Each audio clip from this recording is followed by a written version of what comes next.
Hello students, Hindi Gurukul channel आपका हार्दिक स्वागत करता है। इस वीडियो में प्रस्तुत है कक्षा 12वीं अभिव्यक्ति और माध्यम पुस्तक का पाठ कहानी का नाट्य रूपांतरण कैसे करें। इस संबंध में छात्रों, मैं आपको प्रश्नोत्तर के माध्यम से इस पाठ को समझाऊंगी। आशा है आप लाभान्वित होंगे। वीडियो आरंभ करने से पहले मेरा आपसे निवेदन है कि इस वीडियो को लाइक करें, दोस्तों के साथ शेयर भी करें और सब्सक्राइब करना बिल्कुल ना भूलें। तो आइए शुरू करते हैं पाठ।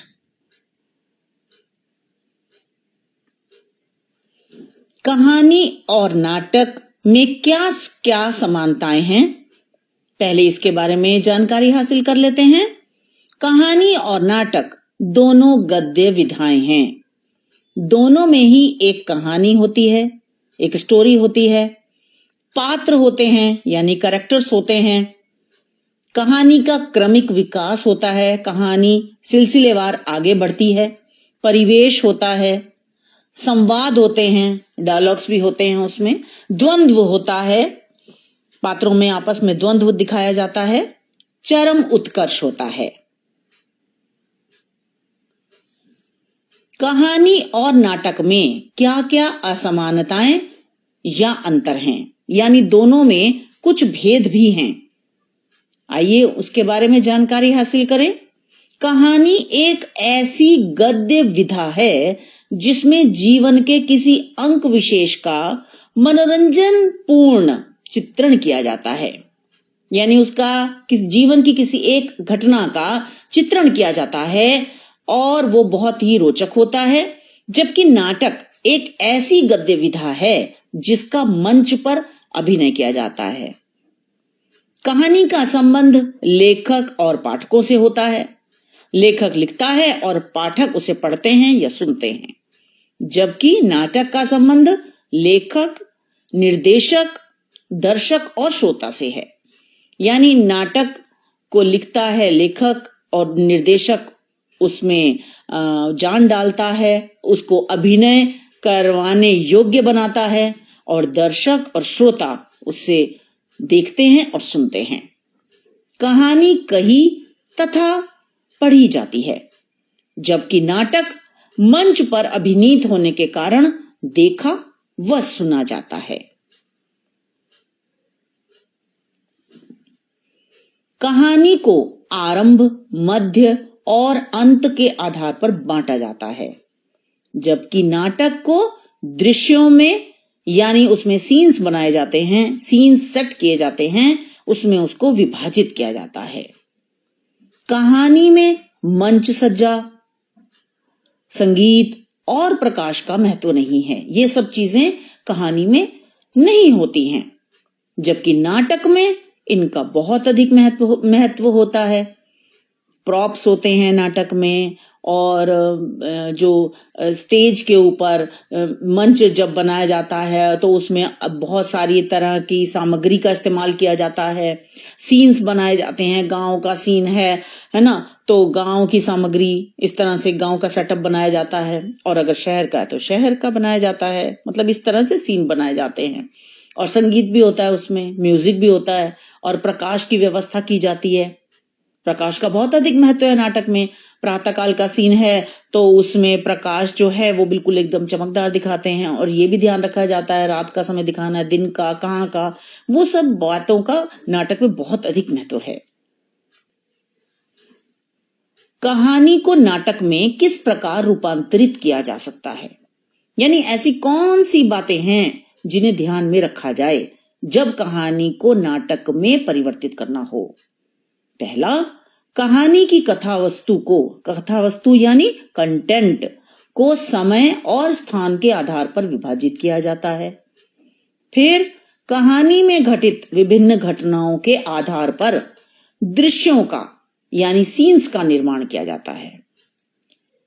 उसके बाद संवादों को अभिनय के अनुरूप स्वरूप प्रदान किया जाता है। अब इसमें संवाद फिर ऐसे लिखे जाते हैं, कुछ नए संवाद भी लिखने की जरूरत पड़ जाती है, और जो कहानी के संवाद हैं उनको ज्यों का त्यों कभी कभी लिया जा सकता है, हमेशा नहीं लिया जा सकता, है ना। कहीं कहीं संवादों को बदला जाता है तो उनको अभिनय के अनुसार बदला जाता है। कहीं कहीं पर कुछ संवाद छोड़ भी दिए जाते हैं जिन्हें अभिनय के माध्यम से भी दिखाया जा सकता है। कथानक को अभिनय के अनुरूप स्वरूप प्रदान किया जाता है। जैसा कि मैंने अभी बताया आपको कि कभी कभी ऐसा होता है कि जो स्टोरी लाइन है उसमें कुछ मुद्दे ऐसे हैं, कुछ बातें ऐसी हैं, उनको अभिनय के द्वारा, उनको एक्टिंग के द्वारा दिखा देता है पात्र। इस संबंध में निर्देशक को विशेष ध्यान रखना होता है और इस संबंध में लेखक भी उसकी सहायता कर सकता है।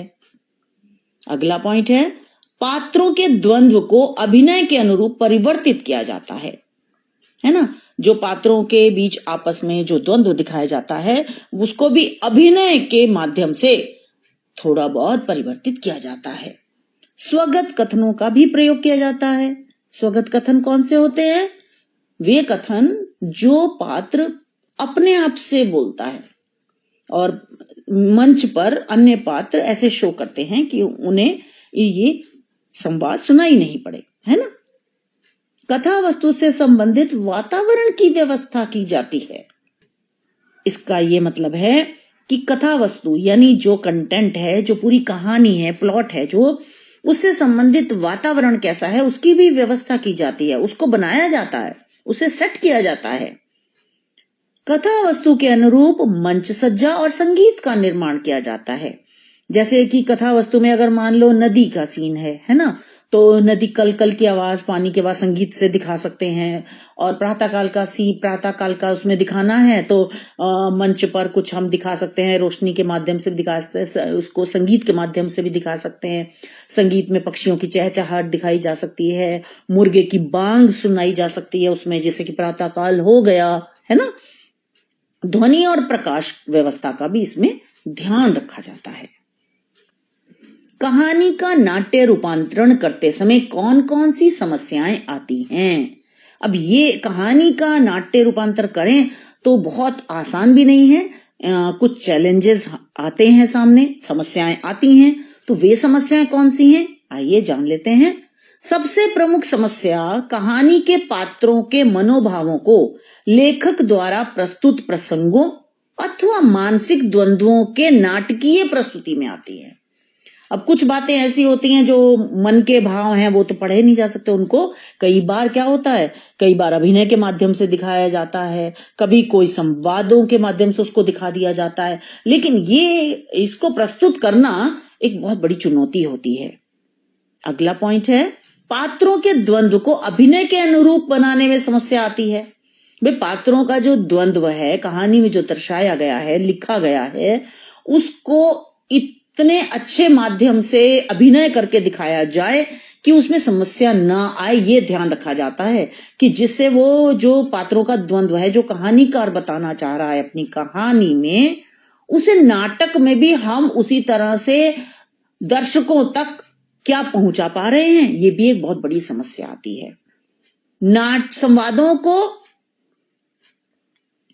संवादों को नाटकीय रूप प्रदान करने और नए संवाद लिखने में भी समस्या आती है ना। संवाद ज्यों के त्यों तो नहीं उठाए जा सकते सारे के सारे संवाद, कुछ संवादों को नाटकीय रूप देना पड़ेगा, कुछ नए संवाद भी लिखने पड़ते हैं, है ना। इन बातों को लिखने में समस्या तो आती है, बहुत सावधानी चाहिए। संगीत, ध्वनि और प्रकाश व्यवस्था करने में भी समस्या होती है। कैसा संगीत चाहिए, कहां पर किस प्रकार का संगीत चाहिए, कौन से वाद्य बजें, ध्वनि कैसी हो, आवाज कैसी हो, है ना। प्रकाश व्यवस्था कैसी हो, किस तरह का प्रकाश दिखाना चाहिए, कैसी लाइट्स हो। कथानक को अभिनय के अनुरूप बनाने में भी समस्या आती है। जो कंटेंट है, जो कहानी है, प्लॉट है हमारा, वो अभिनय इतना सशक्त हो कि वो उसको पूरी तरह से कन्वे कर पाए, ये भी एक समस्या है। अगर पात्र अपने अभिनय के माध्यम से उसे पूरी तरह से कन्वे नहीं कर पा रहा तो बहुत बड़ी समस्या है फिर वो। अगला प्रश्न है, कहानी के पात्र नाट्य रूपांतरण में किस प्रकार परिवर्तित किए जा सकते हैं? अब यहाँ कहानी के पात्र एक बहुत ही महत्वपूर्ण मुद्दा है ना। तो कहानी के पात्र नाट्य रूपांतरण में निम्न प्रकार से परिवर्तित किए जा सकते हैं। पहला, नाट्य रूपांतरण करते समय कहानी के पात्रों की दृश्यात्मकता का नाटक के पात्रों से मेल होना चाहिए।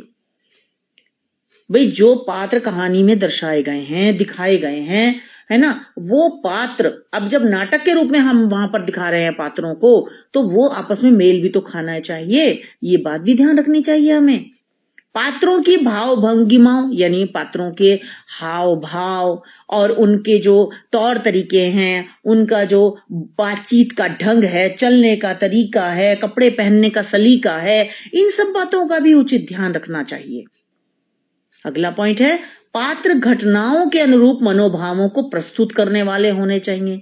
जिस तरह की घटनाएं घट रही हैं, तो पात्रों के हाव भाव भी वैसे ही होने चाहिए। पात्र अभिनय के अनुरूप होने चाहिए। जिस तरह का अभिनय करना है, पात्र भी वैसा ही करे। जो उसके अभिनय की मांग है कि उसको ऐसा अभिनय करना चाहिए, ये गरीब पात्र है तो उसका अभिनय इस प्रकार होना चाहिए, है ना, बहुत दीनहीन बेचारा सा दिखाई देना चाहिए। पात्रों का मंच के साथ मेल होना चाहिए। अब पात्र मान लीजिए कोई राजा दिखा रहे हैं, तो उसका सेटअप जो होगा, मंच जो बनेगा, तो मंच भी बहुत भव्य होना चाहिए, है ना। इस तरह की बातों का ध्यान रखा जाना चाहिए। कहानी का नाट्य रूपांतरण करते समय दृश्य विभाजन कैसे करते हैं? अब जब नाटक को प्रस्तुत किया जाता है तो उसमें सीन्स बनाए जाते हैं, फर्स्ट सीन, सेकंड सीन, है ना। अब इनमें जो दृश्य बनाए जाते हैं अलग अलग, इनका विभाजन कैसे किया जाए, तो वो किस तरह से करते हैं, आइए समझते हैं। कहानी की कथा वस्तु को समय और स्थान के आधार पर विभाजित करके दृश्य बनाए जाते हैं। कहानी में दिखाया जैसे कि प्रातः काल का सीन है ना, तो उसमें प्रातः काल का हमने एक दृश्य बना दिया। फिर उस समय दिखाया कि मान लो पात्र है वो ऑफिस चला गया है ना, और उसके घर पर क्या हो रहा है वो दिखाया है, तो दोपहर का सीन होगा या 10-11 बजे का सीन होगा। फिर उसको किस तरह से दिखाया जाए, उसको अलग दृश्य बनाया जा सकता है। इस तरह से समय के अनुसार और स्थान के अनुसार दिखाया जाएगा। अगर ऑफिस का सीन है तो ऑफिस में वहां पे टेबल चेयर्स दिखाई जाएंगी, जिस तरह से ऑफिस होता है। एक तरफ मंच के हम फिर घर दिखा सकते हैं। तो इस तरह से बनाए जाते हैं। प्रत्येक दृश्य कथानक के अनुसार बनाया जाता है। जिस तरह का कथानक होगा, जिस तरह की कथा होगी, कंटेंट होगा, उसी तरह से हर दृश्य बनाया जाता है। एक स्थान और समय पर घट रही घटना को एक दृश्य में लिया जाता है। अगला पॉइंट है, दूसरे स्थान और समय पर घट रही घटना को अलग दृश्यों में बांटा जाता है। भाई जो अलग स्थान पर चल रही है, अलग समय घट रही है, उसको अलग जगह में दिखाया जाएगा। दृश्य विभाजन करते समय कथा क्रम और विकास का भी ध्यान रखा जाता है, अर्थात दृश्यों का ऐसा नियोजन हो कि कथानक भी आगे बढ़े और दृश्यों में जुड़ाव हो। कहने का मतलब क्या है? कहने का ये तात्पर्य है बेटा कि जब दृश्य बनाएं और दृश्यों को हम अलग अलग करना है, हमने मान लो 4 दृश्य बनाए हैं, तो हम ये ध्यान रखेंगे कि ये चारों एक दूसरे से जुड़े हुए हों। एक दृश्य दूसरे से जुड़ा हुआ हो, दूसरा तीसरे से, तीसरा चौथे से जुड़ा हुआ हो, और उसमें कहानी क्रमिक रूप में सिलसिलेवार आगे बढ़ रही हो, है ना। तभी वो सक्सेसफुल होता है, तभी वो सफल होता है।